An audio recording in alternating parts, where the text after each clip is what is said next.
அஸ்ஸலாமு அலைக்கும். தேங்காய் பால் வச்சு ஒரு ஹெல்தியான புடிங் டக்குன்னு எப்படி செய்யலாம்னு பார்க்கலாம். 3 மீடியம் சைஸ் தேங்காவை உடச்சு இந்த மாதிரி கட் பண்ணி எடுத்துக்கிறேன். 10 கிராம் அகரகரை ஒரு பவுல்ல மாத்திட்டு ஒரு டம்ளர் தண்ணி சேர்த்து 5 மினிட்ஸ்க்கு ஊற வச்சிருங்க. கட் பண்ணி வச்சிருக்க தேங்காவை மிக்ஸி ஜார்ல மாத்திட்டு கொஞ்சம் கொஞ்சமா தண்ணி சேர்த்து நல்லா திக்கான தேங்காய் பாலை பிழிஞ்சு எடுத்துக்கிறேன்.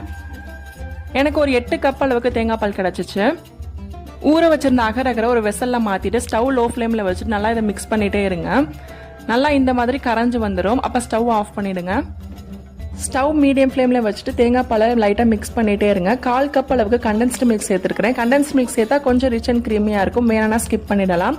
1 கப் அளவுக்கு சுகர் சேர்த்துட்டு நல்லா இதை மிக்ஸ் பண்ணிக்கிறேன். கரைச்சி வச்சுருக்க அகரகரையும் உள்ளே ஆட் பண்ணிவிட்டு 5 மினிட்ஸ்க்கு லைட்டாக ஹீட் ஏறினா போதும். ஸ்டவ் ஆஃப் பண்ணிவிடுங்க. கொதிக்கணுன்ற அவசியம் இல்லை.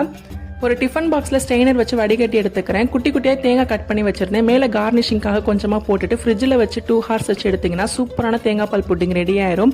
ரொம்பவே சூப்பராக இருந்துச்சு. மறக்காமல் ட்ரை பண்ணி பாருங்கள். நாளைக்கு பார்க்கலாம். பாய்.